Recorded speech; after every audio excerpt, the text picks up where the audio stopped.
Good Sunday morning. Welcome to All Lacrosse Live and it's Breakfast with the Boys. This is one of 2 weeks where we're going to be at 11 a.m. My apologies to everybody. I had a few things I have to do, like catch a plane next Sunday. Sorry. But without further ado, the cast as always, I have Shawn Slaght, who is over in Saskatoon this morning, recovering from a rush victory last night over the Seals. Congratulations, Shawn. Thank you. And I have Muffler Mike over in Connecticut, who is adorning with Saskatchewan and Vancouver winners on his doors. Well done. How are you, Mike? I'm doing good. Good.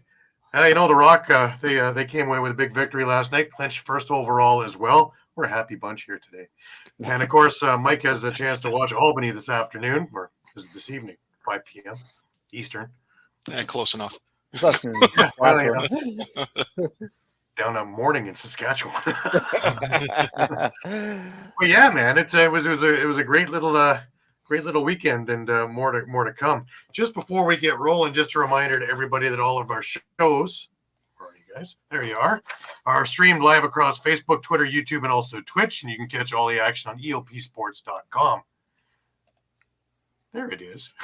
Remember to hit the subscribe, follow, and like buttons, and always share with your friends and family and the guy down the street, anybody else you can see.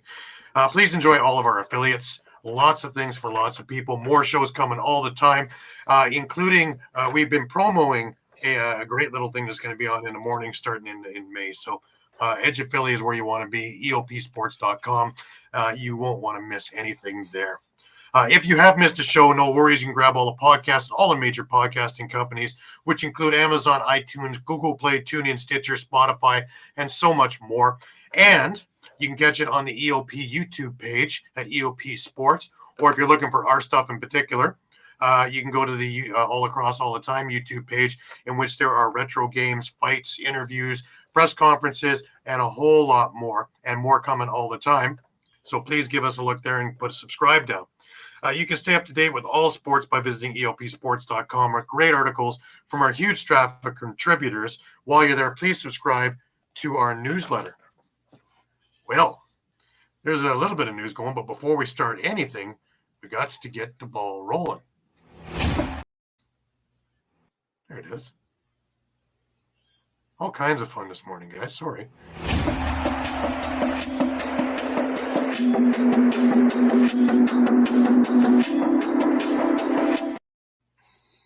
And the ball is rolling, guys. It's just taking a lot of tries, that's all. About so waking up. Travis, I would love to, but I am hopping aboard a plane to Prague. Otherwise, I would be there because, I travel everywhere.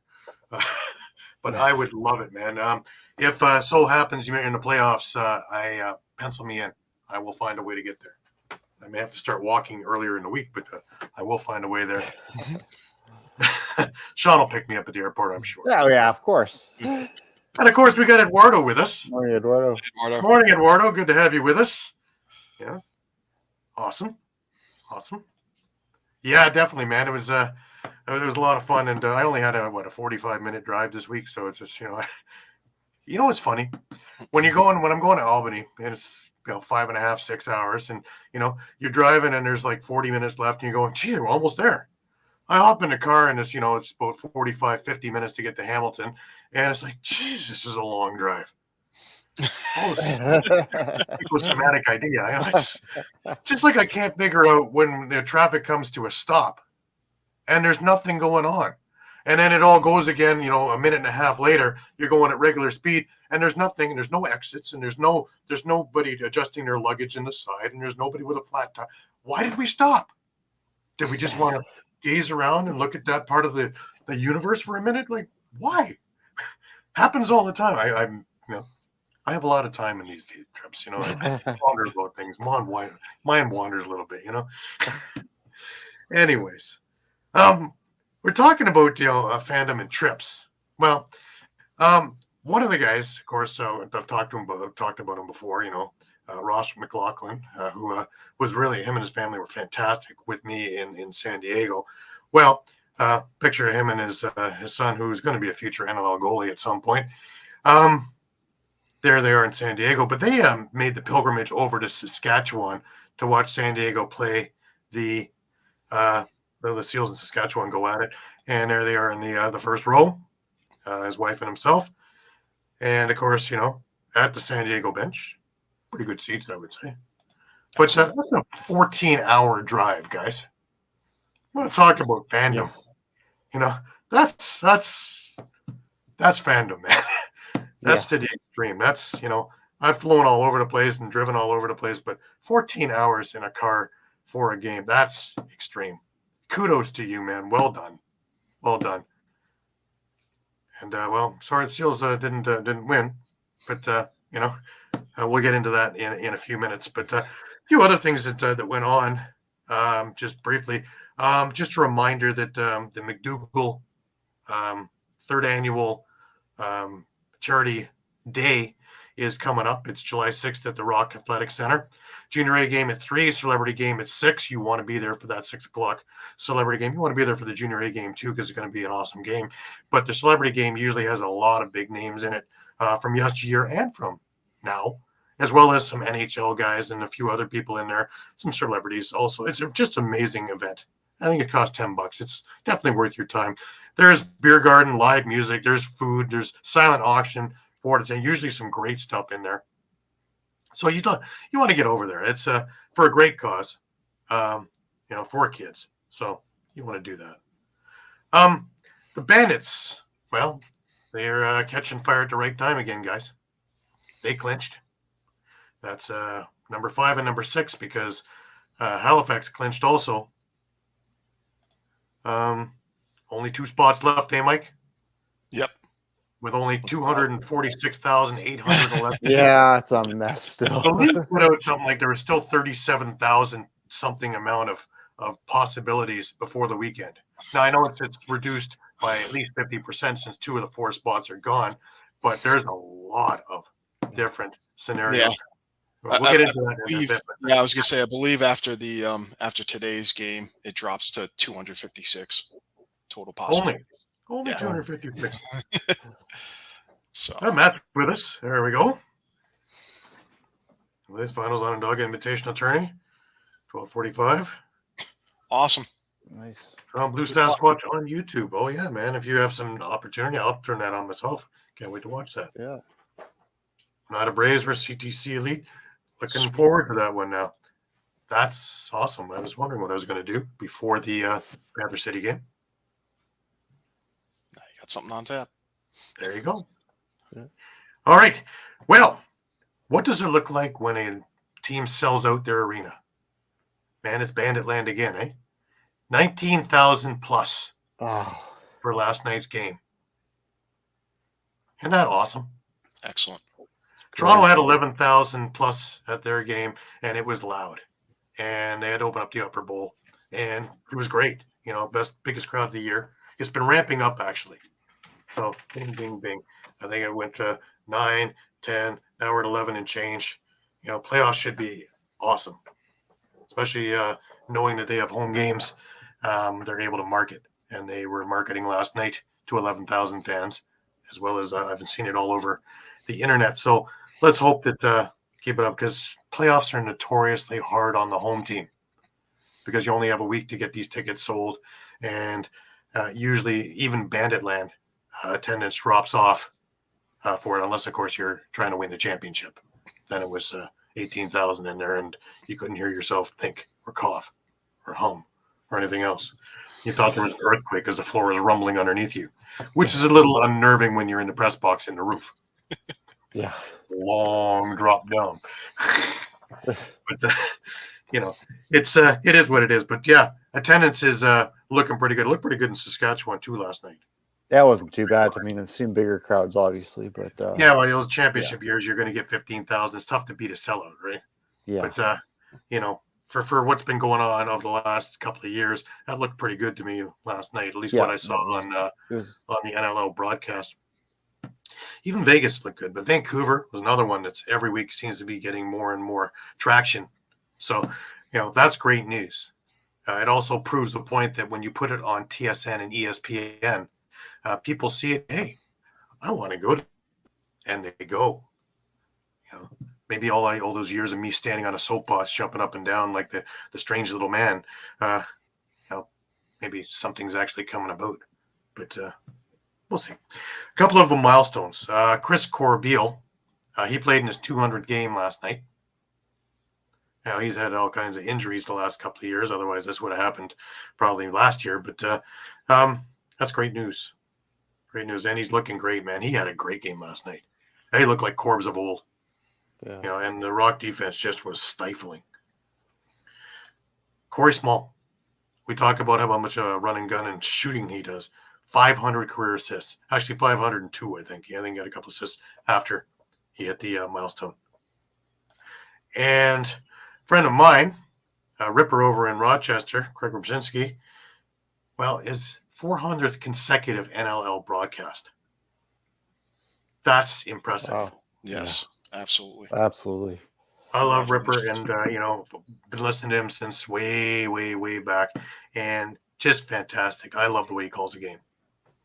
Absolutely love the way he calls a game. Whether he's got a color man or not, doesn't matter. The way he calls a game is fantastic. Plus, he works in the front office of this Rochester team, so he wears a lot of hats, and he keeps himself very, very busy, but always has time. Always has time for the people. Always has time for the media. It's terrific. And love dealing with him. So congratulations, Craig. Vancouver last night, another really great crowd and a great idea. They celebrated Canadian Lacrosse Hall of Fame, and they had a number of Hall of Famers in the crowd. A few that stand out there, of course. Michelle Boyer is on the far left, friend of the show. Just amazing. Love it. Love it. Yeah. Well, guys, we might as well get this out of the way. Even though we're not finished with it yet. There's another game. Dun, dun, dun. But Mike's laughing because Mike had the best week he's had all year.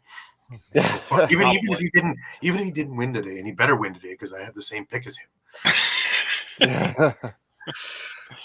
So far for week 20. Pat stumbled this week, 2-4.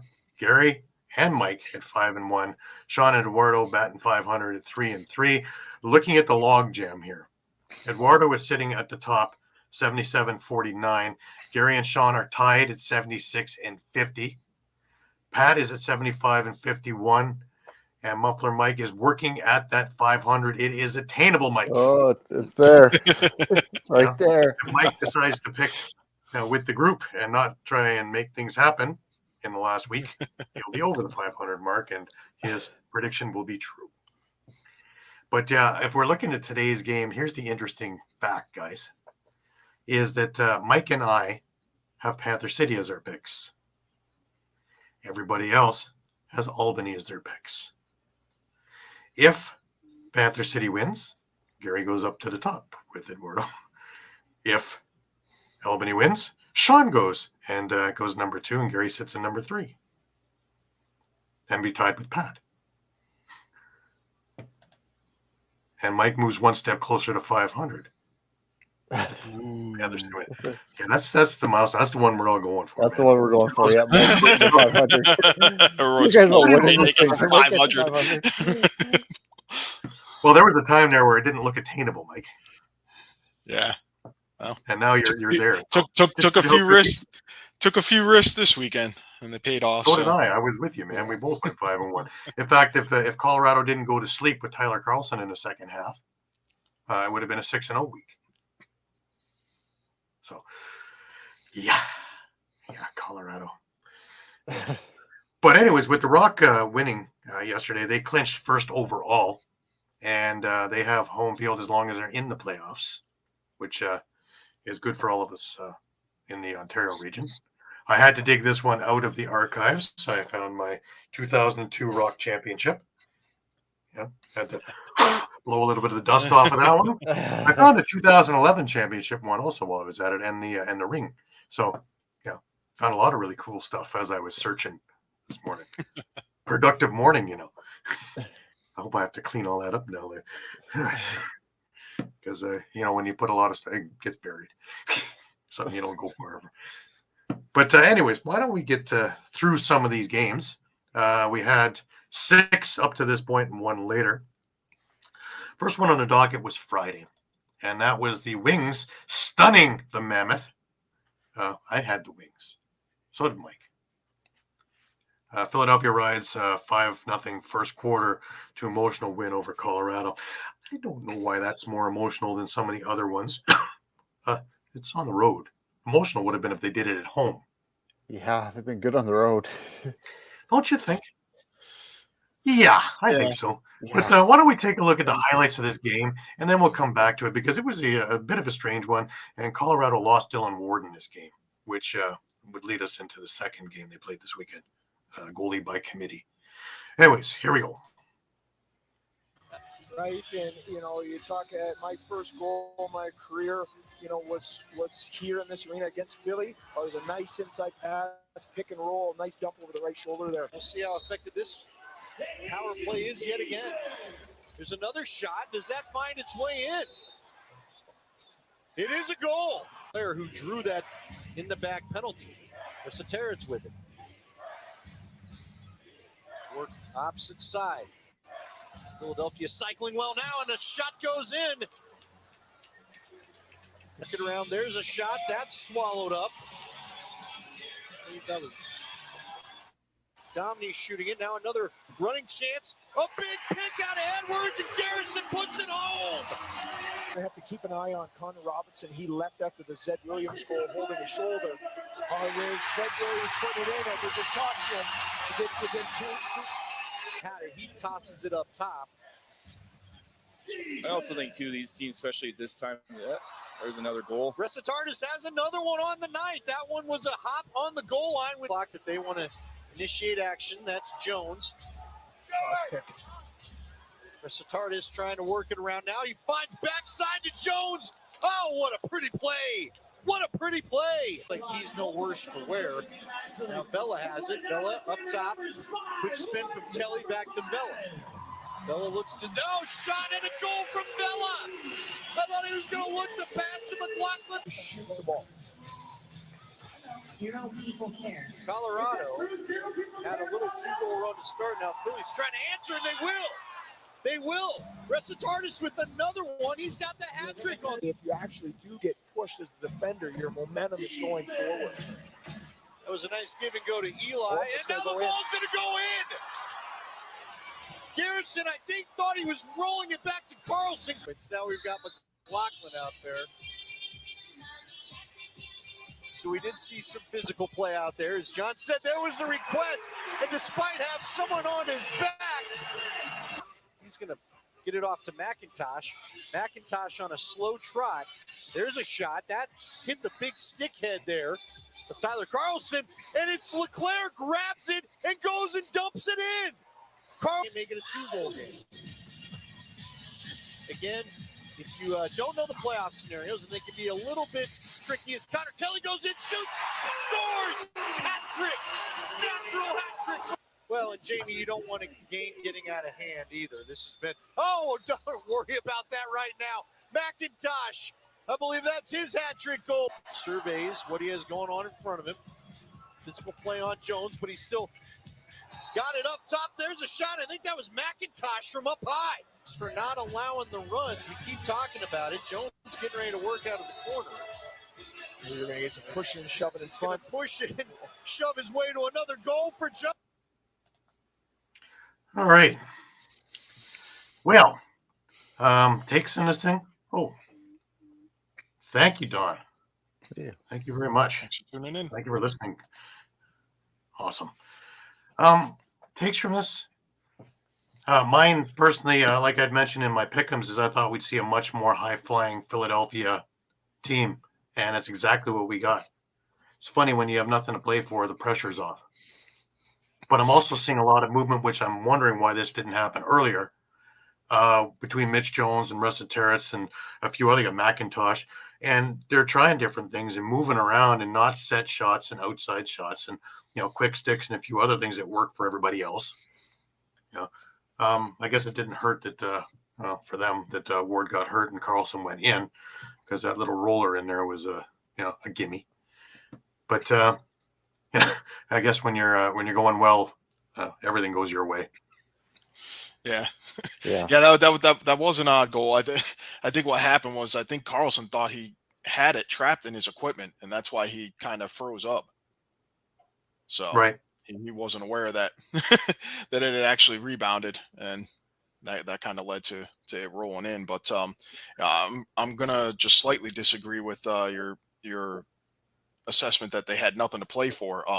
By winning this game, they Yeah. knocked Heck down yeah. Colorado's standing, and their first round draft pick is originally belonged to Colorado. So, we'll get into it a little later, but with them dropping both ends of the doubleheader, Colorado's in last place now. So Philly right now is looking at the number 1 pick pending next week's outcomes. Right. Yeah. Right. What are your takes on the game itself, though, guys?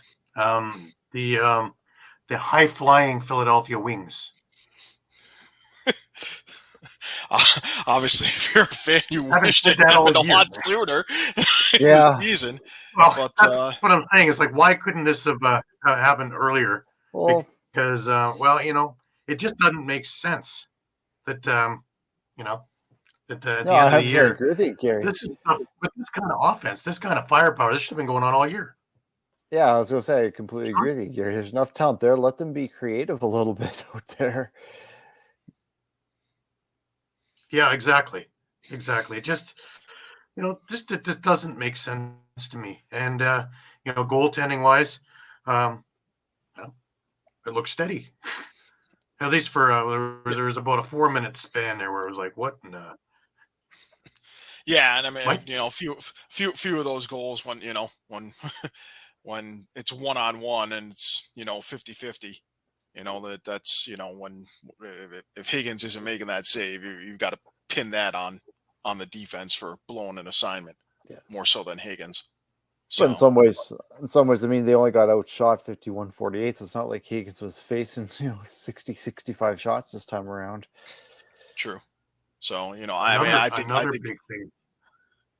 think he was making enough big saves in the middle quarters to just kind of keep Colorado at bay. But you touched on it there, Shawn. You touched on it there. It's the defense was able to knock down the shot total, because when you're facing 65 shots, even if you're saving 75-80% of it, you're still giving up a lot of goals, which puts a lot of strain on the offense. 48 or 45 shots, and you're saving the same amount. You're 12 goals, right? Yeah. Yep. And your offense doesn't have to score 17, 18, 20 goals to hope for a win. 16, and they actually had a nice 4-goal cushion, and it was bigger through most of the game. So I would, Paul Day, note to self, this is how we have to run and gun. These set plays of, however they were running it, and week after week after week they were running it, were not good. When you have that kind of firepower and that kind of mobility, they need to use it, let alone the Catonis. We didn't even talk about them, or Ben McIntosh. Like, you look at it, it's an all-star team. They shouldn't be scoring 6 and 7 goals or 8 goals in a game. This should be the norm. And they're creative enough. All of them come from other teams, which they were very creative and put a lot of points on the board. Why, when they get together, are they having a hard time?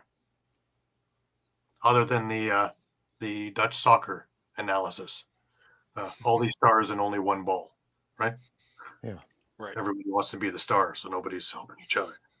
Well, they're all in it together. So maybe that message finally got through. Maybe it was Baby Shark playing in the arena. Fired That's him up. the other thing, man. I am not going to.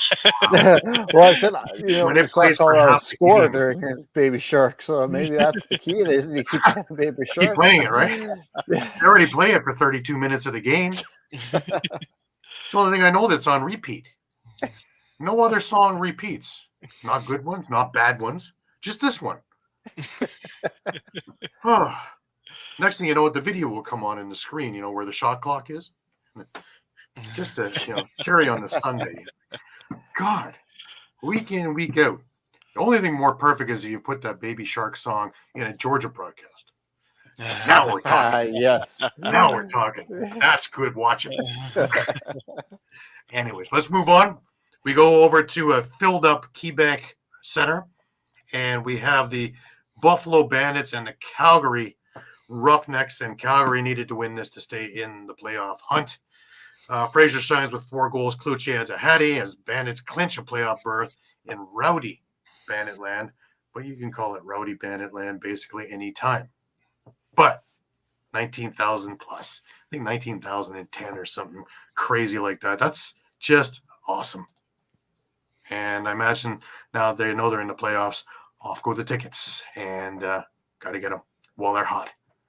So why don't we take a look at the highlights in this, and then we'll come back and talk about this. And leading it now is Josh Byrne, goes field wide. Back over to Chase Fraser, making the cut, taking a shot, he scores! Here comes Buffalo now. We've got staging the penalties. We'll get to in just a couple of moments. Here, Buffalo with a scoring attempt as Buchanan is there. Back over to Byrne, quick stick, score! They'll get a fresh 30 as well. Dane Smith, done it all this year. There's a low drive, score! Buffalo! Night here at KeyBank Center. Chris Cloutier, 6-point night last Friday in Denver. Score! Buffalo!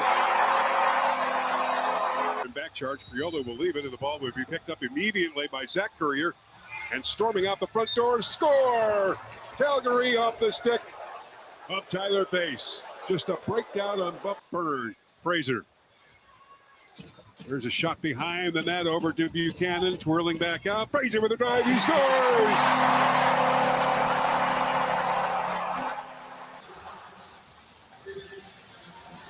Back in the day when Quarterly was the coach, just hang on a minute as Priolo takes the shot, scores! Buffalo!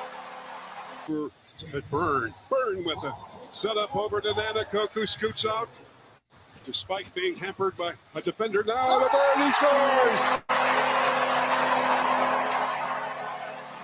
Outlet passes, so you got sneakers like Simpson. Yeah, you got to get your bench side to the bench, and the other guys have to get back hard. There's Cloutier. How about that one? Whoa, laser. Up tonight's game with a shorty. Fraser with his power. Swim move 2 behind the net. One arm takes the shot, he scores! Wow. 94 career assists. So Delbianco is 3 assists away from clipsing Steve Dietrich. And how about that shot? Heavy on, finally, by Tyler Bass. And Miller remains out there to do some picking and shoving. Smith, low drive, score! Cloutier! Top of the slot, tried to set up a quick stick over for Josh Courier. Ball retained, Courier again. This time Jesse King scores! On the power play. They go with Dane Smith. Smith now from the top of the slot. There's a shot on, score! And as John Tavares said before the start of tonight's game, it's great to see the ball drop for a lot of the guys on the offense. Now there's a shot to goal by Calgary. Just kind of as Fraser lets it go over to Byrne. Byrne over the shoulder, feet in front, over the shoulder, shot, score! Fraser!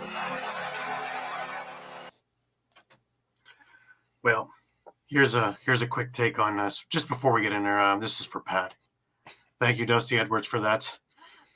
Higgins with his 4,000th career save on Friday night. Pat? Yeah. just note. Yeah. Just a note to Pat. Yeah. Yeah, guys. Here's my take on this Bandits thing is if Cloutier and Fraser are heating up and are healthy. As a Rock fan here. Because they're starting to get a little more high flying and creative in the offense, which is something we talked about earlier in the year. Is they were becoming very predictable because they were only 2-dimensional. 2 meaning Byrne and Smith. If you got Nanticoke firing, if you've got Kluche firing and if you've got Fraser firing and you've seen the goals that he's put, none of them are non-highlight reel goals. That's a lot of weaponry, let alone the transition game. Yeah. Now, granted, I still am not convinced on their defense. It's not what it was. But still, they look good against Calgary. Calgary looked disheveled, man. Even Del Bianco looked off in this game. Yeah, a couple takeaways. First, I agree with you, Gary, and it kind of reminds me of Colorado last year, where they kind of had a mediocre regular season, had some struggles, but turned it on at the right time, right?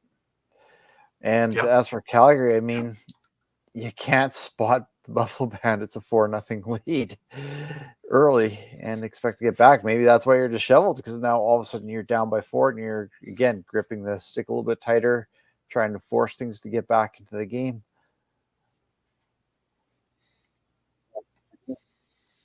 Ain't that the truth, though? You can't spot Buffalo anything, let alone 4 or 5 goals. And, Yeah. Buffalo, they score it in bunches. Nothing comes one. Those games where Buffalo scores, someone else scores, Buffalo scores, Buffalo's in the L. It's the L column. It's when Buffalo gets on runs, 3-4 goal runs, that they pull away because it becomes a daunting task. And then Matt Vince becomes just that much sharper. It's funny how that works. Yeah. But it happens almost all the time when they win. Is they come on a run, Vince gets sharper.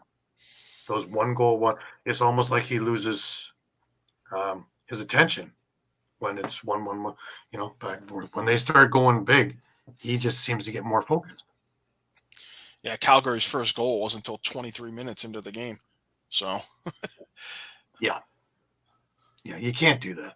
not the kind of hole you want to dig yourself in against any team, really. So No. No. Not if you're vying for a playoff spot on top of that, right? It's just that much more suicidal in my eyes. But Buffalo clinches. So yeah, and I mean, I guess the only saving grace for Calgary is their last game is home against Panther City, and if Panther City wins today, I think they can still get in with a 9-9 record. So maybe Calgary can sneak in at 8-10, depending on tiebreakers and other outcomes. Right. Bandits are looking to face what? Halifax at this stage. Right now, actually, a lot of that is up in the air, because now we've got Albany 10-6, we've got Georgia at 10-7, we've got Buffalo at 10-7, but they lose a tiebreak to both Georgia and Albany, and they also lose a tiebreak to Halifax. Should Halifax win next week, they would be 10-8. So, it's fair to assume the Bandits are going to be on the road. They are. They're playing. Yeah. No. See, not exactly. Not exactly, because next week they're playing. Mud. Yeah, they're playing at Vegas next week. Now, obviously, Vegas, coming off a big win, which we haven't gotten to yet, but you could say, hey, both teams kind of playing for nothing in that game, but should Buffalo not win that game, they would probably be on the road, just based on all the tiebreakers they lose, because they lose tiebreaker to Halifax, to Georgia, to Albany, and to Panther City. If Panther City wins out, they'd be 10-8 too. I believe Panther City still can get a first round home playoff game. If the interesting if it be Buffalo against San Diego in the first round. Oh, that would be something. That would be a good one. Again, as a Rock fan, you don't think the Seals would be salivating over that, being at home and a chance to avenge the week 2 loss? Like I say, yeah, as a Rock fan, let him. Oh yeah, you're like a butcher's dog. Yeah. I'm pretty sure Rock fans aren't the only ones who would like to see Buffalo make an early exit. But yeah, unfortunately I can't give you a straight answer on that, but that whole 3 through 6 or 7 is still up in the air. It really could be 5 or 6 teams, Right. placement wise. So, Yeah. and it's all going to depend on tie breaks, and tie breaks do not favor Buffalo head to head At all. No. No, It shows you where the against season any of those really teams. matters, eh? It- Now it's paying yeah, dividends. and in fact, well, I guess I can't throw them in there now because they can't finish 10-8. But they lose a tiebreak to New York too. Right. So head to head. All right. Why don't we go up to the next one, and that would be Rochester, who needed the victory to stay in the playoff hunt, going against the Toronto Rock, who are looking to clinch first overall. And, here you are. Chris Bucci. Bucci scores 4. Small nets a Hattie. And Rock win 3rd straight. Clinch top overall seed in the playoffs. There it is, right? It was a weird game, guys. Weird game. Didn't look like Rochester's bus didn't arrive till the halftime. As you'll see in the highlights here, it was 10-1 at the half. Hutchcraft not having a good night, but his defense left him hang out to dry because he faced a lot of rubber in that first half. And then we saw Rylan Hartley. In the last couple of minutes of the first, he stepped in and played the entire second and basically stoned Toronto for almost two quarters. I think it was 23 minutes, 25 minutes altogether if you include the first half. That's pretty wild. And he looked good. He looked energetic, agile, Hartley of old. But I sit there every time he takes a shot. I hold my breath every time somebody winds up. Yeah, I'm more uncomfortable than people close to him. I don't know. I've seen it. I don't want to see it again. Anyways, let's look at the highlights. Rogers in, shoots, scores! Shawn Rogers makes sure Toronto opens it up. Wouldn't even begin to think of doing that. Another just beautiful play by Schreiber. Rogers inside, and another in the back of the net. Bushi, and obviously, and what kind of life after Lacrosse is an opportunity, but the player is Rogers makes a swim move, scores! What a goal! Go for one on the power play. Rogers with 2 goals in his back pocket moves on to Matthews up top. That shot stopped by Hutchcraft. Picking it up is Small. Now on to Matthews. He shoots, scores! Mark Matthews with a power play goal. Toronto still working a man up. Matthews. Deceptive.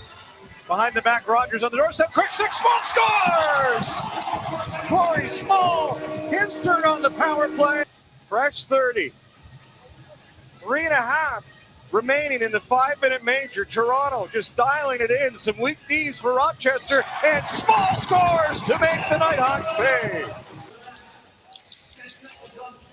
Small has time. He's not used to this. Hurried that effort. Nice setup. Bushi scores! Great ball movement.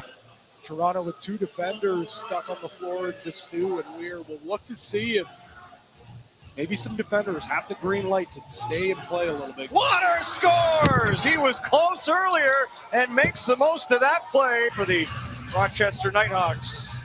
Penalty coming up again. Stop me if you've heard that before. Nighthawks, what a goal! Behind the back, in tight for Lomas. Completely.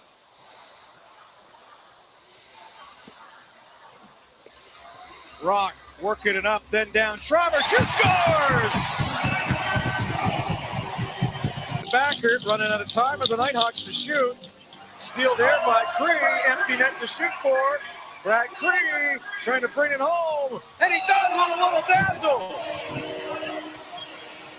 Brad Cree will his absence. The Rock captain missing 6 games. It was Cree, one of the guys that really stepped up the leadership role, and the Rock come back for another. Oh, they saved it right to the end. Hartley, who had been terrific. All right, a few takes from this. When we talked about Hartley already, he looked good. Those last couple of goals, whatever, it doesn't matter. He only let in 2. So I'd say it's not a bad day at the office for his half game. The first half, the refs let him play, and Rock went freewheeling. Now, yeah, it was starting to get a little testy. The refs decided to call everything. Chintzy, not chintzy, debatable, questionable, everything. And the flow of the game in the third quarter was none, 0. Hence the comment from your announcer going, "Stop this, going to penalty." It's continuous, almost kind of overkill. I don't want to see baseball on the game to be about that, and I don't want to be controlled on that. Yes, if it's egregious, of course, but if it's ticky tack, we're coming up to playoff time. It's time to man up in this. This is whatever. But it's to kill the flow for both teams, because before you knew it, we have 4 guys sitting in the box. Then you get a 5-minute call. Oh, we're going to review it. Oh, it's only 2 minutes. Oh, it's not. Okay. We're calling 5s now. I think I brought this up a few weeks ago. We're calling 5s now on things that aren't 5s, just so we can review it, because all 5s get reviewed, and get another look at it, see if it's actually a penalty, let alone a 2. That's not the way it's done. Just like you're calling things goals.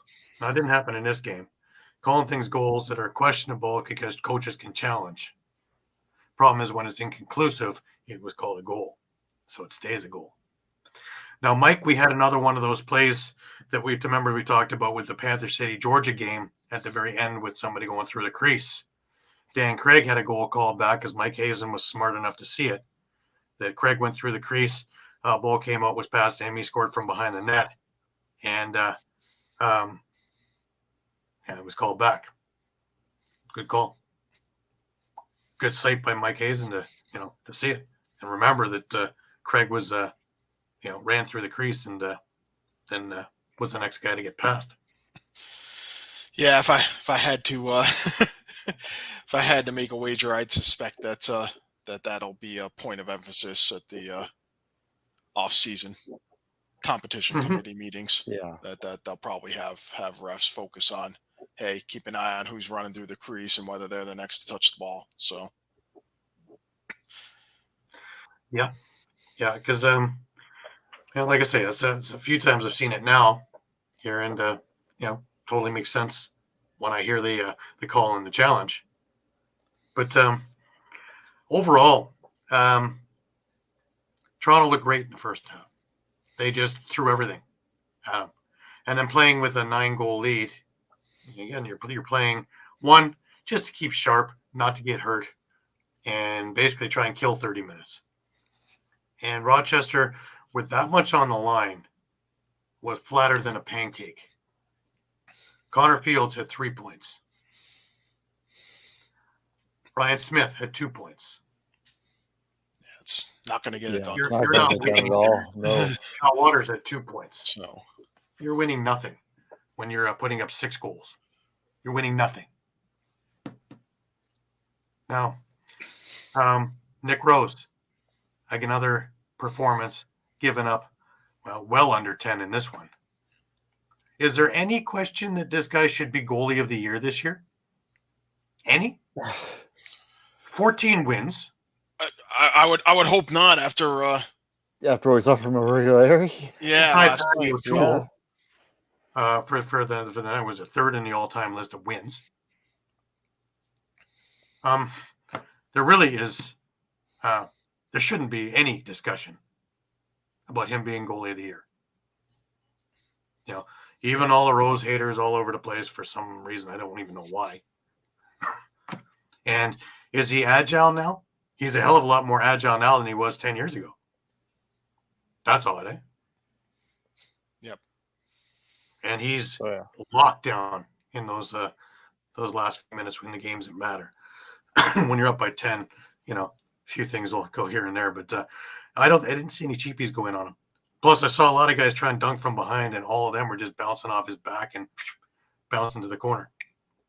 So things that may have gone in a few years back, they're not going in now. So even more bolstering my argument, but there just is no. I don't see a reason why he wouldn't win goaltender of the year. Thoughts, guys? I don't know, 'cause I thought he should have won goaltender of the year last year too. And the I'm year right with before, you, for Gary, that and somehow he didn't. So I'm right with you. I'm befuddled on some of this, and I don't know Gobstock. politics. Yeah, Politics. Yeah. You can't give it to Matt Vince because he's not having a great year. Can't give it to Del Bianco. He's not having a great year. I'm really looking at around the league, and is there anybody else having anything close to this kind of year? Mike said, possibly Orig, but he did not have a great outing. Didn't have a good night last night, did he? I mean, Yeah. the only, as far as I'm concerned, the only other one even remotely in consideration is Doug Jamieson. So I wouldn't even put Nick Demood in the conversation. You know, Even Jameson, Dougie, with all due respect, really he had a great last couple of week, games that yeah, weren't he's great. been struggling in the second half of the season. So, Yeah, him is 4-game losing streak, maybe a 5-game, depending on how today goes. Has to be taken into consideration. Yeah. Granted, it's not your fault or all your fault, but you're there for it. So, I just can't see. And then you look at the numbers, and Rose's goals against average are so far ahead of everybody else, or so below everybody else. And his minutes are higher than anybody else by a ton. And again, he's got 14 wins. By the way, that's a new club record. 14 wins in a year. And next week is Saskatchewan. Not a pushover by any stretch, as we'll see in the next game. No, that game takes on a whole lot more meaning now. Well, it does for Saskatchewan. It doesn't take on any meaning for Toronto. Nothing for Toronto. Toronto clinched first. I wouldn't be surprised to see Holochuk in that, tell you the truth. Yeah. Who's on the practice squad? I bet you we're going to see Cam Milligan in the damn game. Zach Kearney are going to be in the game. Yeah. Maybe Brandon I'm saying, be in the game. From Saskatchewan, I'm thinking, yeah, please do. We need this game. See, that's the only other thing is that you don't want to roll over and allow the other team free reign into the thing. But again, you're not going to go and jeopardize, because how do you explain that to your fan base if Rogers goes down again? Yeah. Last game of the year means nothing, or Corey Small, or Schreiber, or somebody else like that. Yep.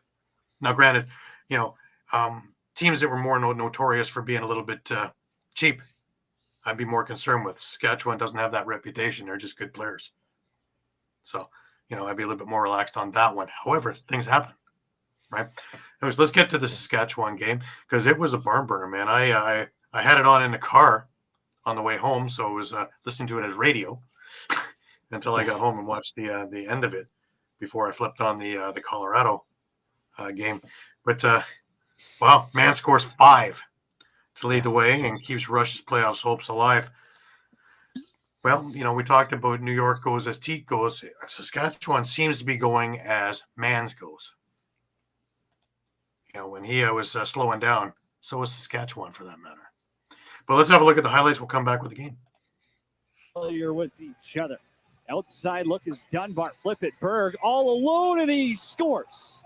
Westberg opens the scoring. 56 seconds in. Dolby with 5 on the shot clock. Defenders all over him. Behind the back, got the pass off, and they score. Dane and Dobie. Maybe a missed shot, maybe a perfect pass. Nonetheless, Trey Leclerc dunks it home from Co-op Field inside Saskatchewan Center this evening. Patrick Dunn sends the rock up top over to Zach Mans, right down the middle, and he scores. Double it up to Zach Mans, puts the rush in front for Mans. Mans back to Kazevnikov. Kazevnikov can't get around holding. Up top, it's Mans. Salota high off the mark. Walter's going to drive. Got bottom side to the net, and he scores.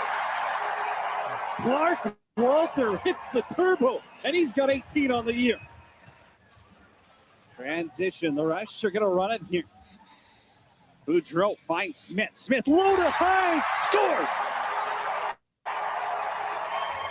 The Winnipeg Jet rips one home, and Jared Smith has his 3rd of the season. God's down for Robert Church. Back for Mance. Mance trying to go low. Rigoleri trying to get it behind him, and it's in. 5 for the Victoria ball. Zach Mance gives a rush. Blocked by, I believe that hit Keegan Bell, and they reset the shot clock, though. Yeah, certainly. Seals get a gift. Here's Dunbar driving inside, and he scores. The loose ball. Barnable's up top. 2-time NCAA champion with RIT. Clark Walter, Port Coquitlam Products. One-on-one with Rubish. Walter on the roll, scores. Double it up, Clark Walter. Pressure anybody. Next thing you know, you're either right in there, right in the crease almost. Baptiste scores. 5-hole on Giuliano off the draw. It's Trevor Baptiste's third goal. And they'll go 6-on-5 to get the ball in. Inside's Triolo, though, and it works. 6-on-5. And Mike Triolo has his first of the game. Okay, guys, the obvious part of this conversation is San Diego had nothing to play for, so they didn't. That's not the game I watched. Well, San Diego San Diego didn't know that. San Diego didn't know that because Toronto was still playing at that point. Rigoleri. 1 point. Had got pulled. Poulin comes in. It's not a great thing when you're heading into playoffs in 2 weeks. Your starting goalie has to get pulled. You're playing a team that you're trying to knock out of the playoffs, so of course you have that incentive, as well as you're trying to keep in for number one. And you come up with what, 7? All this firepower, 8, 9, 8, yeah, 8. Not a whole lot of firepower going on there. Now I've heard arguments that they do just what they need to do to get over. Well, they didn't. Yeah, They didn't do what they needed to do. And I was going to say a point I wanted to make. I was just saying, Dixon's still out of the lineup, so I don't know what's going on there. But wife's very pregnant. Oh, okay. No, that's a big chunk of your offense missing. Yeah, that needs to rectify before the playoffs. So because they're in the same situation next week. Yeah, another team that they can knock out of the playoffs, and this time they'll be at home. But you need all hands on board. Yep. Yeah. Well, this is the one point I wanted to make was I think you really saw the momentum turn in the second quarter. Because Adam J and Messenger were both in the box at the same time, so it was 5-on-3 for a full 2 minutes. Boudreau scored shorthanded, and the rush killed that 2-man advantage. Yeah, that was huge. That's huge. You could just feel the momentum shift at that moment in time. Like the rush can do no wrong here. Yeah, they even made mention when San Diego had the 5-minute power play and they scored 2. You almost have to put that on the board. You expect that. But how do they react? They come back and start scoring themselves again. They didn't let it affect everything. Now, Batiste, another one from the face-off, in for a goal. Granted, they're already down 5, but that's a little troublesome for opponents. If he's getting his offensive swing back again, doing a la Jake Withers, because at the right time, that could be a nail in some team's coffin. 2 weeks' time, it will be. Yep. But the Merrill experiment, to me, he's still a step behind, and he's trying to use his muscle, which is getting him in the box. The 2 2s and a 10 didn't help at the end of the game when you're trying to make a comeback. Oh, especially when you're trying to come back. That's my thought exactly. Was he was becoming more of a hindrance than a help when you're just spending your time in the box, keeping your team down a man. And then like he took the penalty and then just started lipping the ref and got thrown out. And you can't have that. Yeah, especially when you're there to lead the rest of them and be the extra thing on a defense that was, in my opinion, not the best already. And and the rest really kind of exposed that, didn't they? Yeah, and I was going to say there were, I think Drew Belgrave and Eli Gobrecht were scratches. if I'm not mistaken, for that game. I believe so. So, those are some pretty important cogs in that defense. They're not necessarily the team's top defenders, but they're important cogs in that defense. And The- they're gonna be needed come playoff time. I wanted to talk a little bit about the other goaltender too, because there's been a lot of talk. Can Frank Scigliano play that big game and get that big win? He looked pretty good last night. Yeah. He looked pretty good And last he's night. shown it, and He then made gets some a chance big to show it saves. again next week. So, Yeah. Well, that's one thing, unfortunately, why he didn't turn out. But again, on that penalty kill, that's one of the things Derek Keane said. Like, we need a big taste from Frank to get through that, because they're going to get good looks on a 5-on-3, and he came up big. Right. Scigliano looked great, but his inconsistency throughout the year is a little troubling. But if he can put it together, man, because the rest of the team is gelling.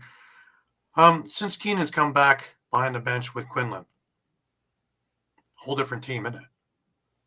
Yeah. Well, what do we say too? San Diego did not want to get in a track meet with Saskatchewan. And what happened? Saskatchewan pushed the pace pretty much that entire game. They knew. Well, that would have been their game plan right from the start, because old, tired legs this time of the year against young, fresher legs. And San Diego had no answer to it. Yeah. It didn't look good at the start, though, because San Diego was doing what San Diego does. The Dobie things, Westberg, those are typical San Diego goals. And 2-0. Interesting. When I was looking at my score sheet and looking at, wow, this could get ugly fast. And then when I looked back and saw Saskatchewan up, I was like, I need to rewatch this. 9 unanswered goals. Gary, 9 unanswered goals for Saskatchewan. That's unheard of. Yeah. That's unheard of for a team that's sitting second in the league. And again, it's funny because Saskatchewan too is, up until that point, had not won a game when they did not score first. So this is their first win where they actually had to battle back after getting off to a slow start. Now, a team like that's starting to get character wins, which means they're starting to get confidence.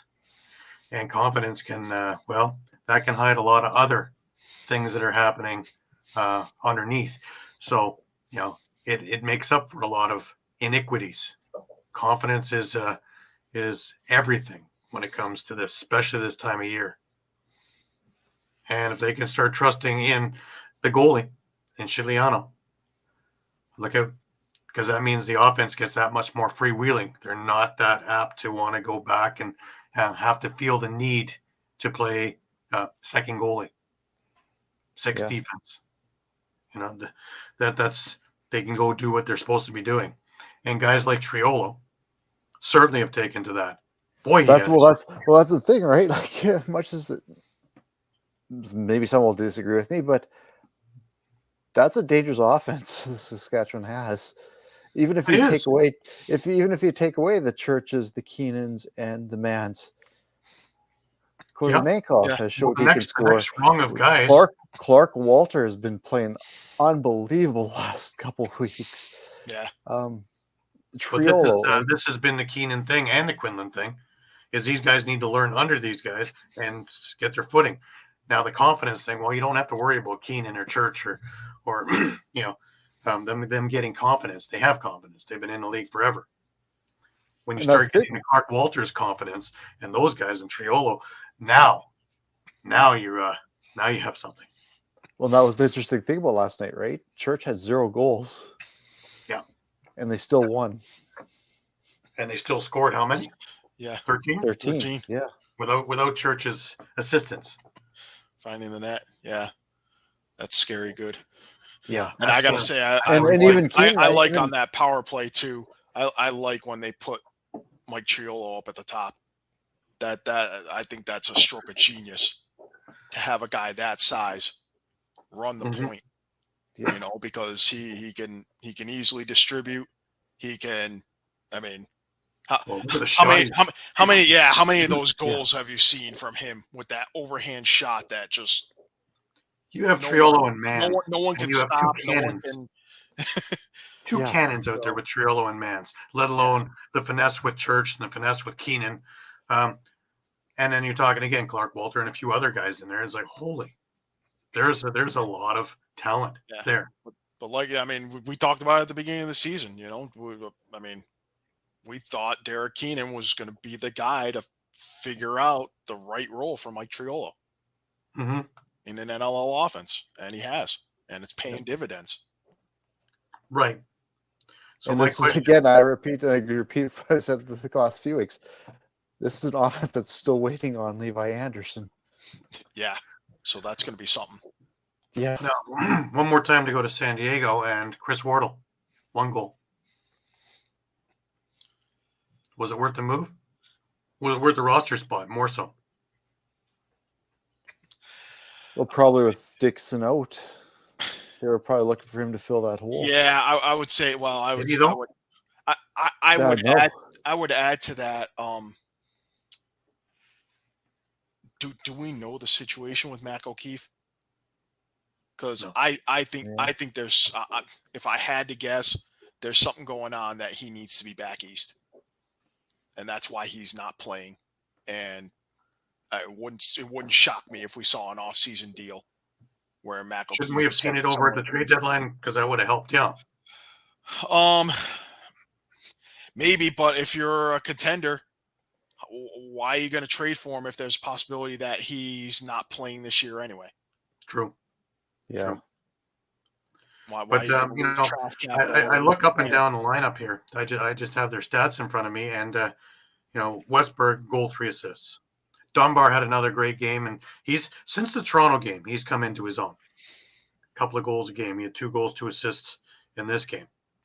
Well, he's finally getting the chance to play with Dixon on the shelf for Right. the time Yeah. being. So Austin Stotts, a goal, 4 assists, and a lot of joying between the fans. Maybe stop paying attention to the fans because you're not a wrestling heel, and concentrate on doing what you're doing. Because he's one of the best players in the league.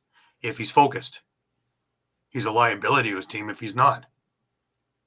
And 11 penalty minutes, or 2 penalty minutes. Yeah, sorry, looking at Brody.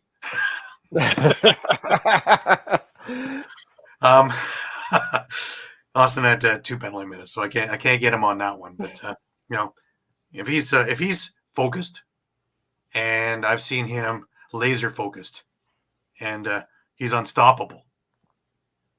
But if he gets sidetracked, and you know every team is going to try and do anything they can to get him sidetracked, Toronto has a really good way of getting under his skin.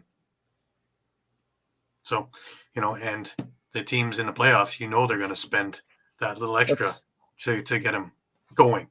And see, that's San Diego's Achilles heel. You're mentioning Stotts. Dane Dobie's the same way. If you can get under his skin, he loses focus. Brody Merrill, you get under his skin, he loses focus. He loses it, period. Yeah. 16 penalty minutes for Brody. That's his stat for the night.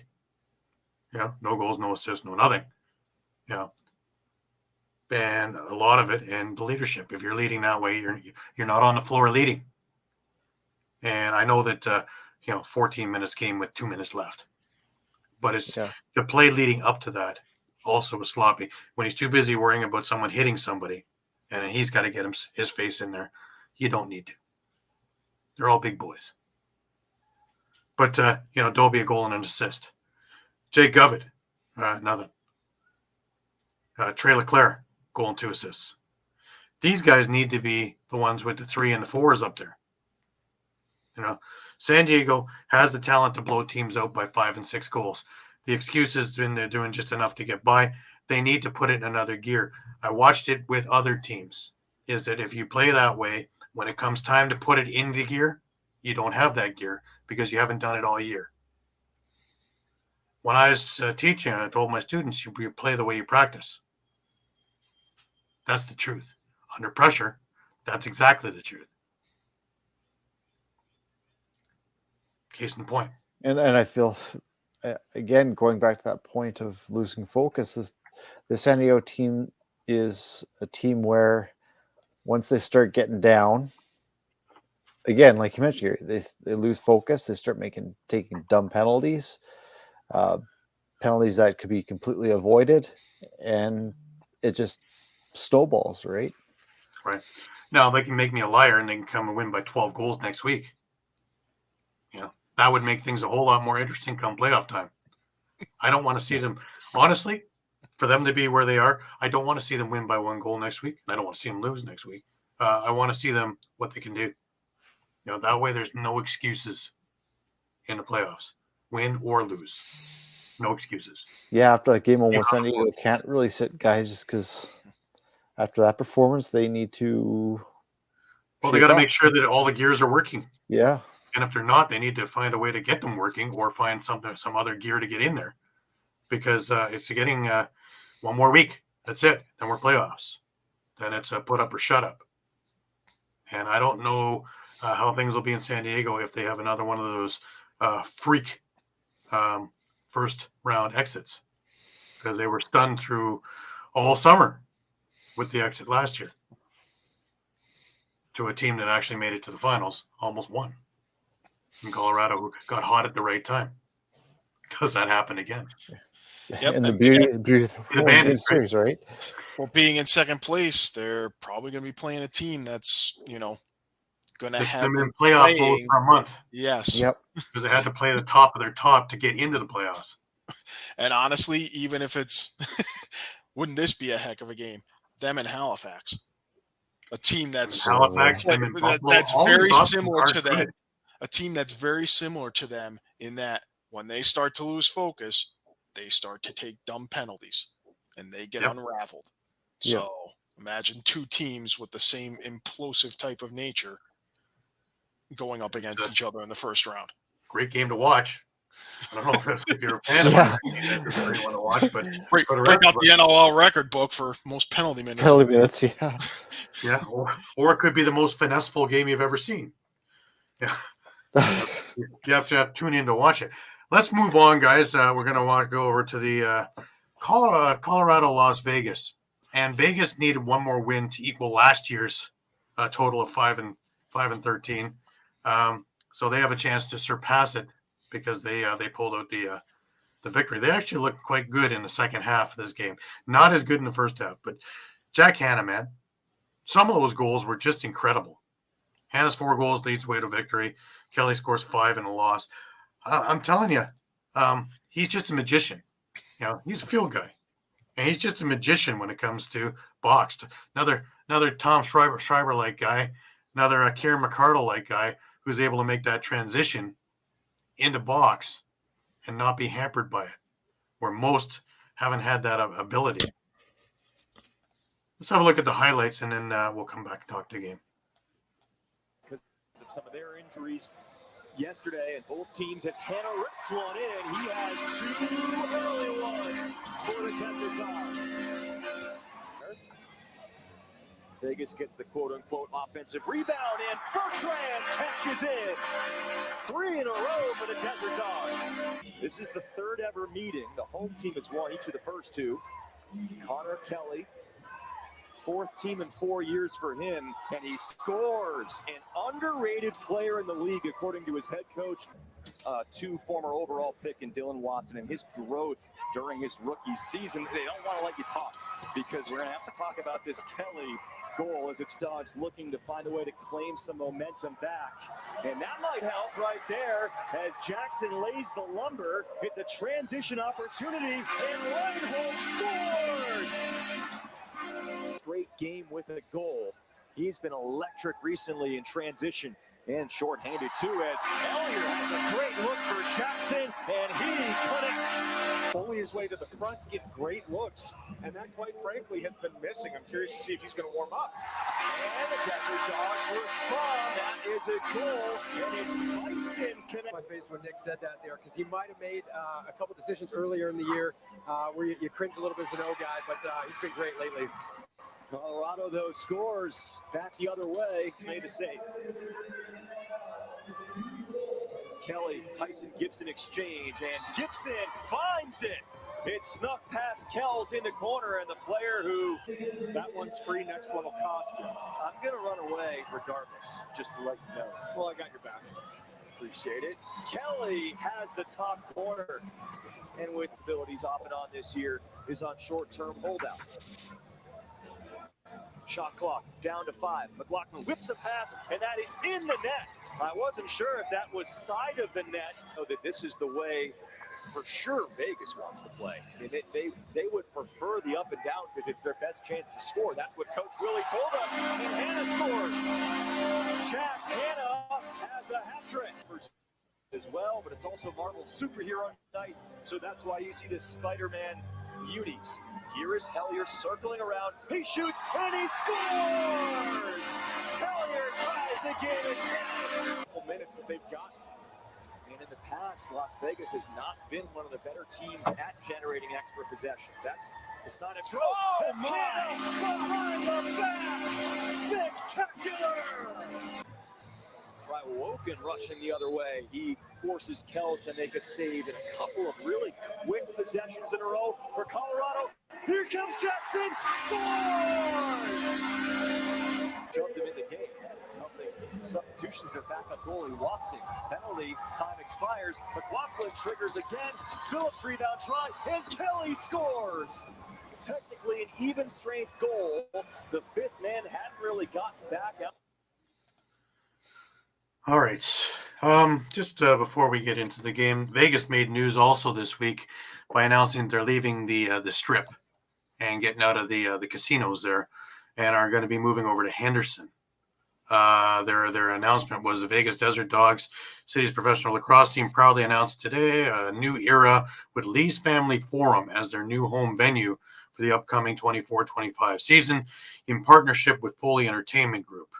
The Desert Dogs will host 9 thrilling home games at Lee's Family Forum commencing this December. So they're getting off the Strip. Now, good and bad about that. One, well, the Strip is the Strip, right? Vegas is known for the Strip. But locals, just like I hate going to downtown Toronto, locals hate going to the Strip. So this might bring a little bit more attendance of regular people who live in Las Vegas, as opposed to the casino going crowd and going, hey, this is a cool thing to do. So, as you can see, attendance is waning. It's not what it was last year when it was the new thing in town. And 5 wins a year isn't going to bring them in. Right. That being said, other than it was really confusing because I'm used to seeing Colorado in red, Vegas in white. I had to double check a couple of times. Good old Spidey over there, But it was a weird game. They used the third string goalie, Nate Feckin, in that to start the game. To me, that doesn't show a lot of confidence in your number 2. But he did take over at the half. I guess this was a design thing to platoon your goalies. I would have left him. Nate was looking pretty good. And the second half didn't look so great for Colorado. Thoughts? Mike? Thoughts are celebrate, Wings fans. Yeah. 2 losses in the weekend. You have the number 1 or the number 2 pick based on this loss. Obviously, it's going to depend on week 21. If Vegas loses and Colorado wins, then they'll flip-flop and Philly will end up with the number 2 pick, but otherwise right now Philly has the number 1 pick in the draft. So, but yeah, certainly with a number of guys out, you had to expect that Vegas was going to be competitive in this game. Dylan Ward, I think Evan Downey, Josh Sullivan were out. Capito was out maybe too for Colorado. Mm-hmm. So it was they were definitely a little shorthanded. But I thought the Vegas uniform. I thought the Vegas uniforms were good. I thought they were better than the Riptide's Spider-Man uniforms personally. So I thought they did a better job with them. Right. I am not a huge fan of the Marvel comic thing, anyways, but I see a lot of the same, just with a different logo on it. That's all. But yeah, Capito was playing. He had 3 loose balls. That's it. Okay. No points. Okay. But I'm getting Eli McLaughlin. No goals, 3 assists. Tyson Gibson, he's lit it up this year. 3 goals, 4 assists in this game. And Connor Kelly, of course, 5 goals, 1 assist. I don't know, guys. This team really so unpredictable. They'll play great one game. They'll play like they never played before the next game. I just can't get my head around it for a team that's been in the finals the last 2 years. Sorry, Gary, I just want to add one more name to that list. Zed Williams, 0-0-0 across the board. That's troubling. Yeah. That's very 6 shots troubling. on goal, 7 loose balls, and nothing. Had to 1 called back, but other than that, nothing. John Phillips, 1 goal. Tim Edwards, he looking good on faceoffs, but even loose balls only 4. Yeah, and we talked to the goaltending situation in Colorado. What's scary is you're seeing the future. There's no contingency plan in Colorado without Ward. That goes for a lot of teams, man. That's a lot of teams. Yeah. Well, I was going to say, like, I see Buffalo the same way. If Vince retires tomorrow, you're hoping Konopoulos is going to be the guy. He hasn't played a game yet. I was talking with Craig Wendy a couple of weeks ago in Reno Lacrosse League about the goaltending in the NLL, and 85% of this league is in dire trouble if their starter goes down. Toronto's another one. Troy Holochuk, as much as I love him, I've watched him in junior, that's not NLL caliber. We've seen what happened when Jameson went down. We've seen what happened when Vince went down. Right now, Vancouver's probably sitting the best because if Walsh goes down, you got Bold. Yeah, I was going to say, like Saskatchewan here, they had to make a strategic move. We can get into that if we want, moving Rishka to the practice roster. And like I've seen Tom and Kazak in warm-ups, and he's a small guy. Like I think he still needs to fill out a bit, right, before he's a starter. Vegas is another one, man. Vegas is another one. Landon Kells goes down. Joel Watson, he's not a first-string goalie.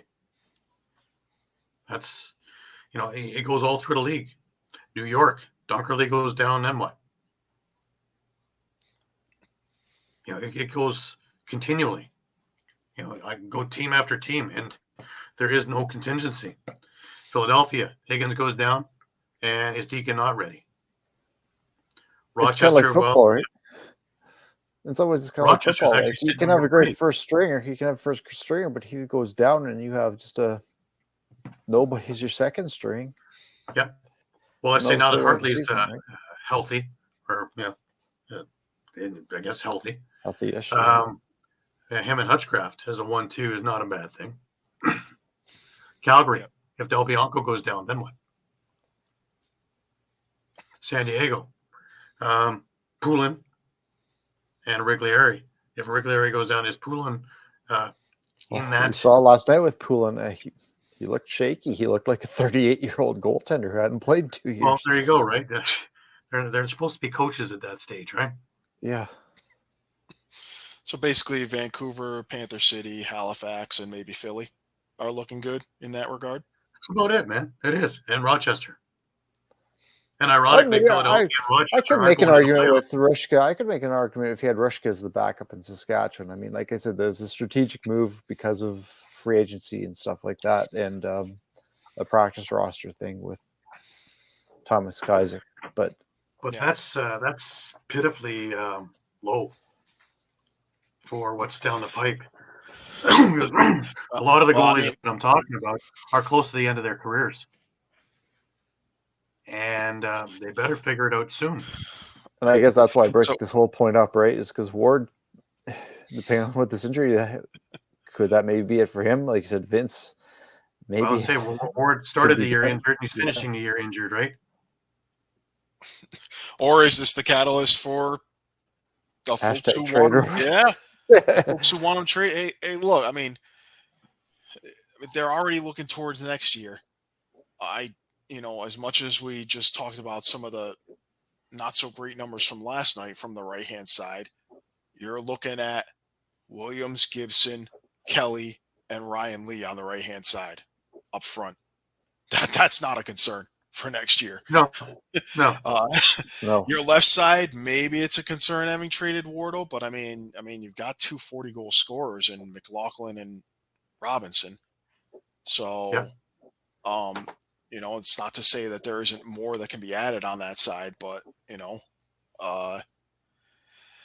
I think it's going to come down to the possibility that maybe you trade him in return for some defensive pieces while he still has decent value.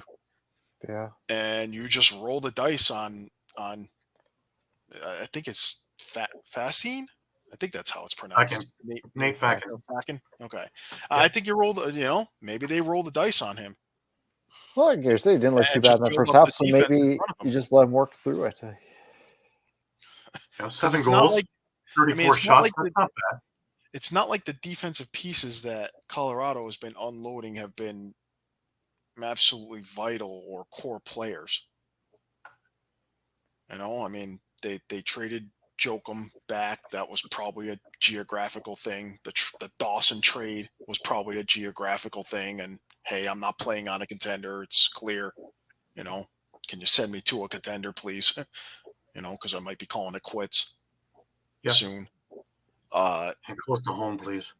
Yeah. So, and Toronto had no spots for him. Well, you go back to Wardle too. Is that just looking at next year? I think so. I think they just start to, they're. I don't think they're in too much different of a situation than Rochester is. It's clear that the issue right now in Rochester is the defense. And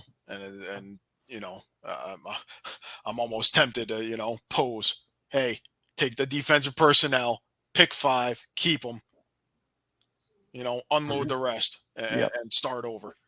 Yeah, on the defensive end for next year. We talked about that last year though, and they didn't.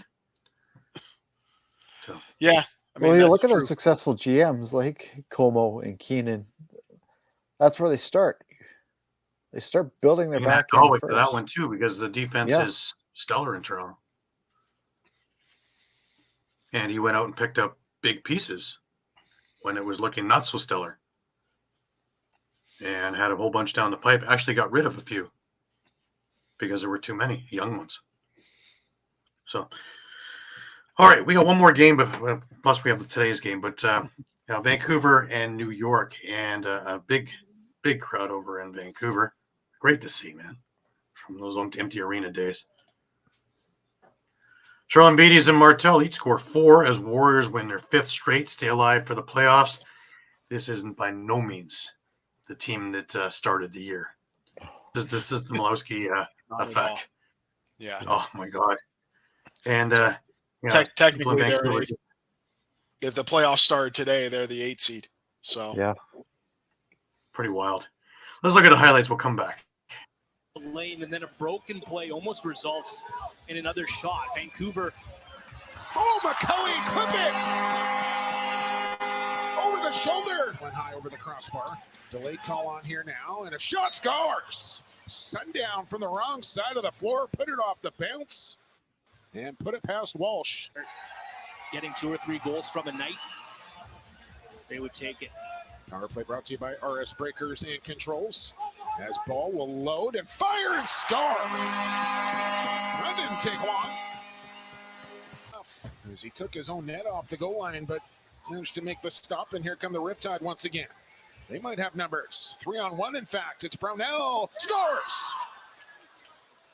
5-hole on Walsh, and the goal killing. We'll work it around to Keegan Ball as Crowley sets the high post. Here's Charlotte Beatties on a step, a pump, didn't pull the trigger. It's Ball now. Charlotte Beatties scores. That will count. And able to disrupt a cut, not let him catch a pass. Organize the Masters golf pool.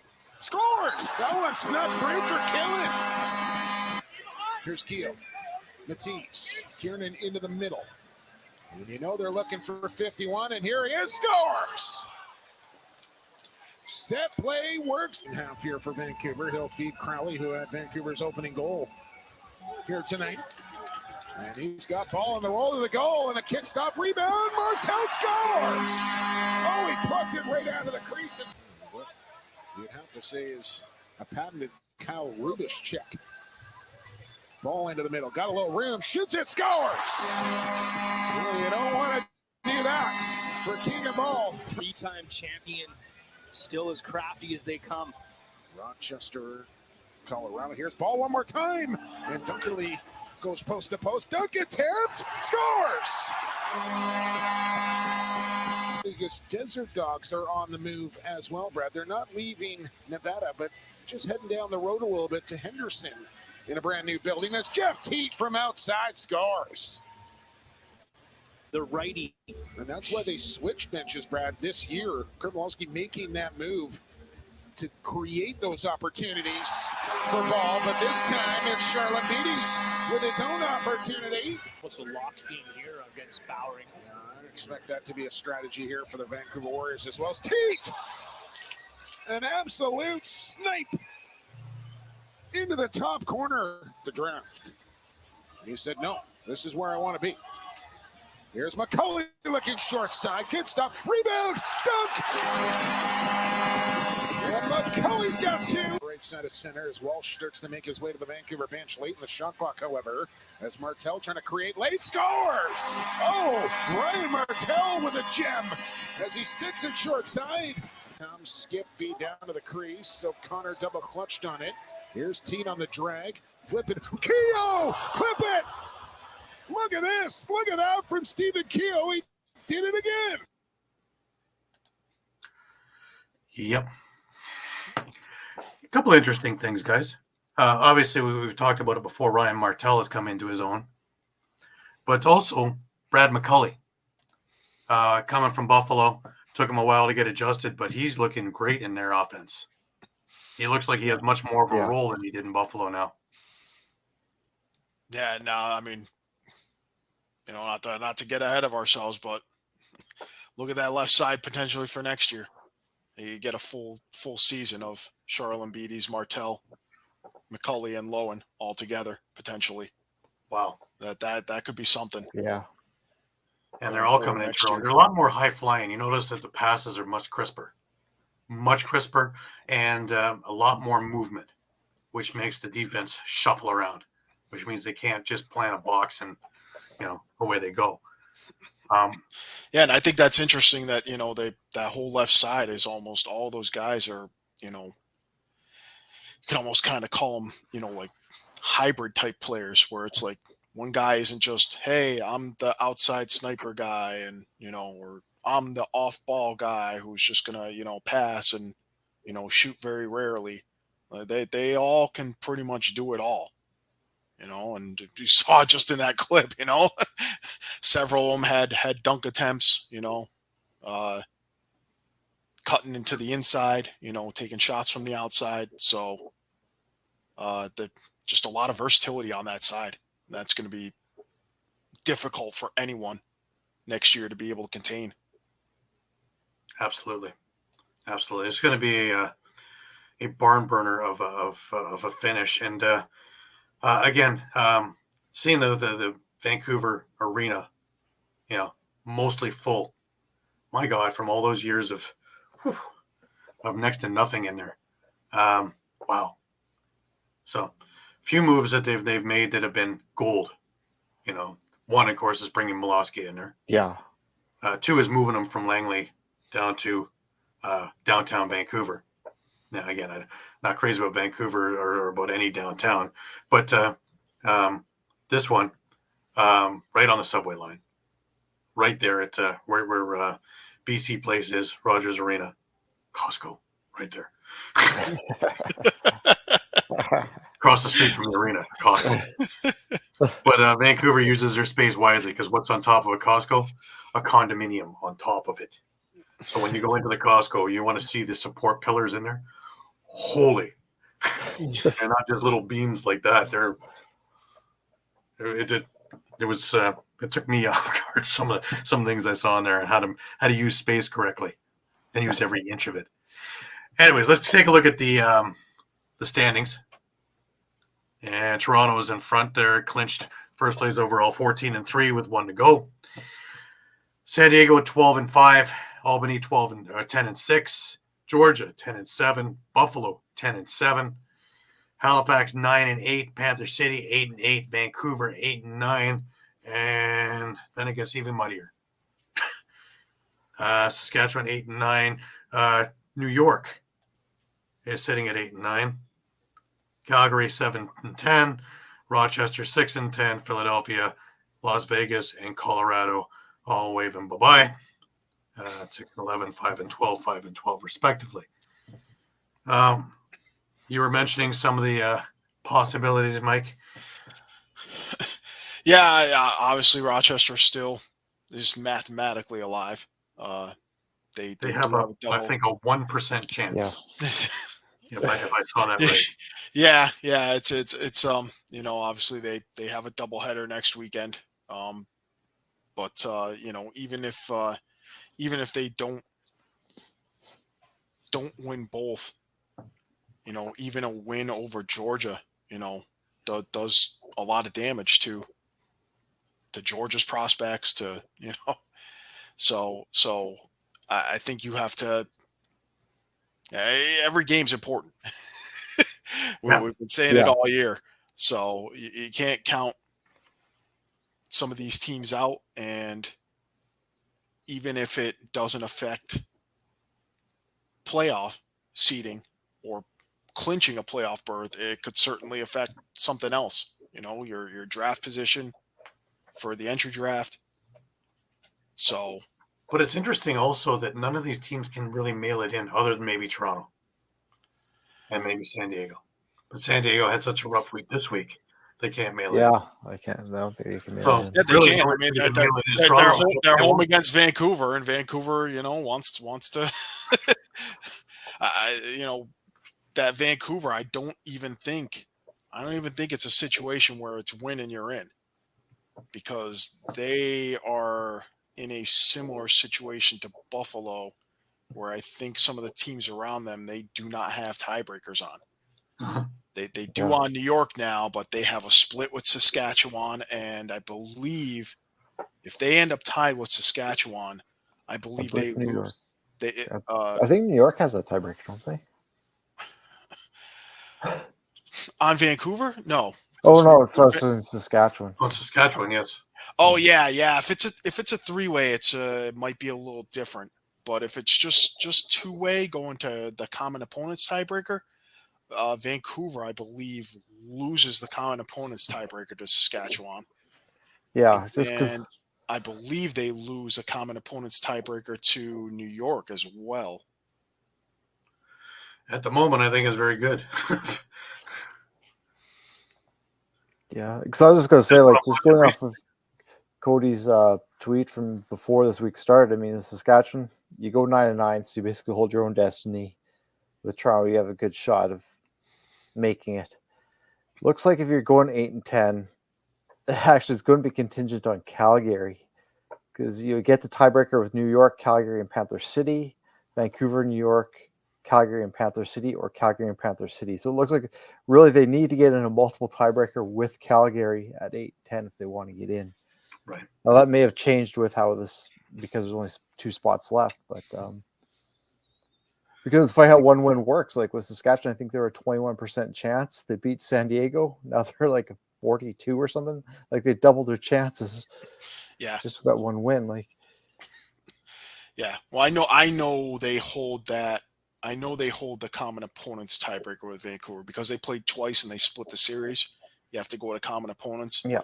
And because they're tied right now.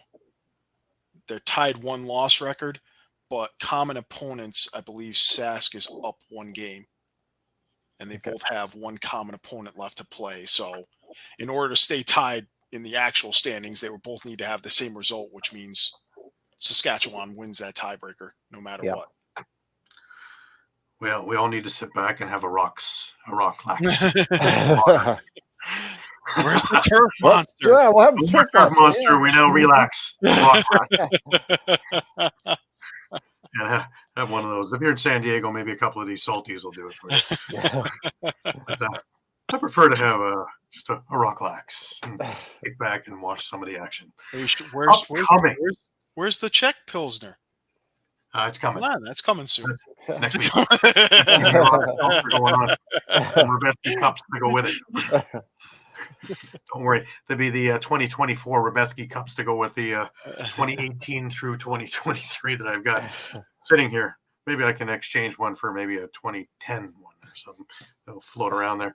Depends. You just got to move all beer those being hats sold. The behind old you cups and- come out. It's funny You how got to that move works. out all those hats behind you and just do a little tower of Herbeski cups. Yeah. You got every team here, right? There, I only got one Rebeski tournament, right? But upcoming games for next week. We talked about Rochester. They're playing Georgia on Friday in Georgia. Vancouver is in San Diego. That'd be a big game. Big game. Saturday, Colorado is in Halifax. Could have been a big game. I don't think it's going to be much of a game. Albany, New York. This one's a big one, and a lot has to do with how Albany plays today. And I think it's more for Albany than it is for New York. But New York's still got a lot in stake on this thing, too.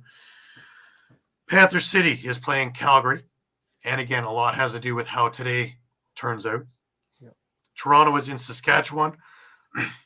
Really, when I looked at it earlier in the year, it was more of a, that could be a big game. Now it turns out it's a big game for Saskatchewan. It's how up does Toronto get for this? And they want to keep the momentum going forward. So.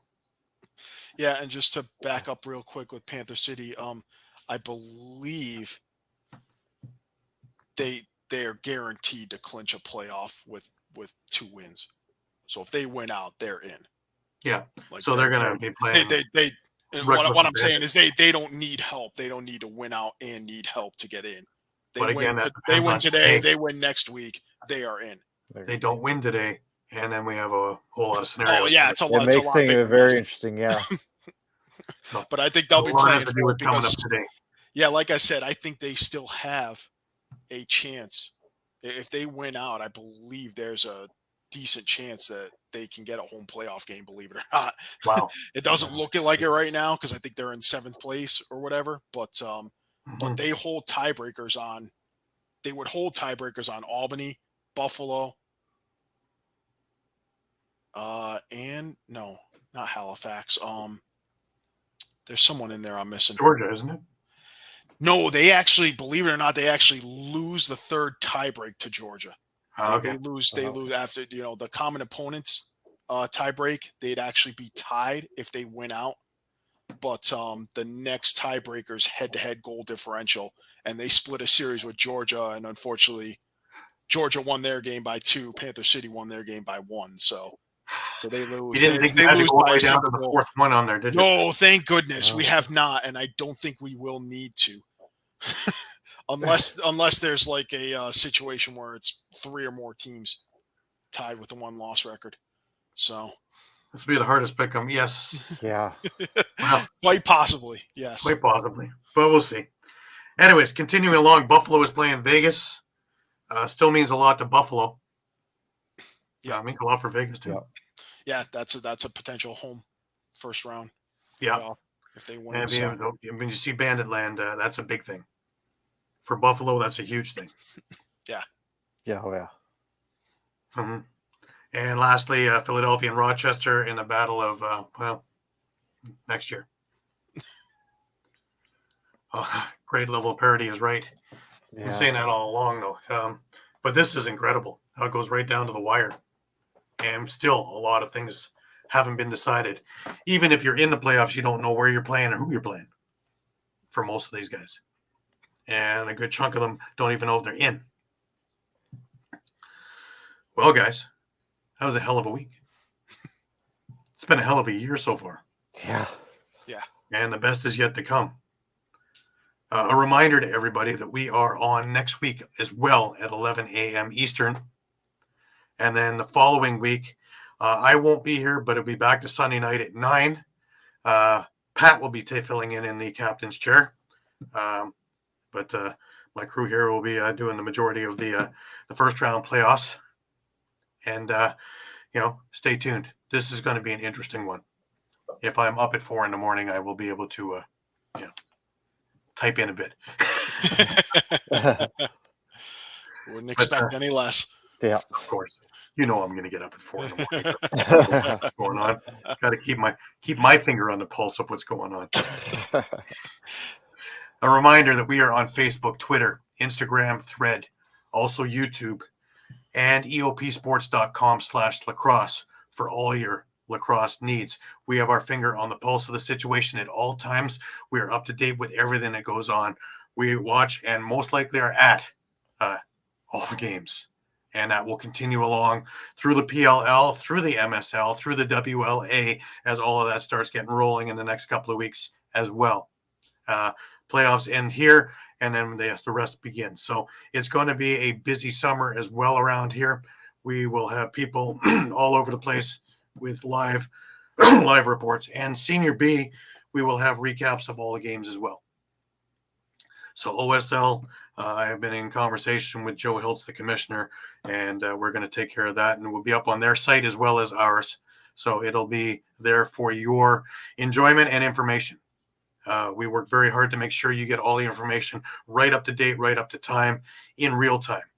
And we're going to continue to do that. It is our privilege and our pleasure to do that for all of you. Please visit our YouTube page. Again, there's much more stuff coming. When I get back from Prague, there will be a couple more retro games ready to go up. And they are from all the way back from the Eagle, really, with the New England final in there, as well as some of the early Toronto Rock games. And I believe there's a Bandits one in there as well. So the Philadelphia, New Jersey game finally got up there, finally got rid of all the copyright issues. So it's there for your viewing enjoyment as well from the mid-90s. So please give it a look and give it a subscribe. Tell your friends, tell your family, tell everybody to come in there. Let's build that thing up big, baby, so that we can use it as more and more tools all the time. Last words, guys. I'll go first to Saskatoon. Shawn, with his different digs. Yeah. Man, this has been awesome last week. There's going to be a lot of scoreboard watching, that's for sure. Absolutely.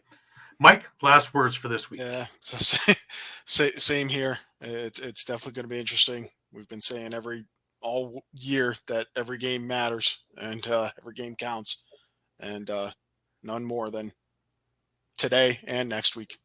Absolutely. Yeah. I am really curious to see how this plays out and how the final standings look after, by the time showtime hits next Sunday morning, and see exactly what transpired, how it's going to affect everything, and where everybody's going to sit. Because I think we're going to have a number of surprises. Things that we think there's going to happen as we sit now. I think it's almost going to be someone shook everything and everything is upside down. We could see some first round matchups we've never seen before, which makes it even the more intriguing. So I don't think anybody should be comfortable where they're sitting, and just be prepared for absolutely anything. And that's the beauty of it. And just an absolute brainchild by, eliminating divisions and making it top 8 get in. I don't think they ever envisioned it would be this down to the wire for this much and this many different scenarios coming into the final week. So it's going to be exciting. Anyways, for Shawn Slaght, who is in Saskatoon this week, for Muffler Mike, who is in Connecticut, I'm Gary Groob in Toronto, and we wish you the best of weeks. Remember, keep your stick in your hands. Keep tuned to all lacrosse all the time. And we will get you through all this with all the information as it happens. Until next week at 11 a.m., take care, and we will see you then.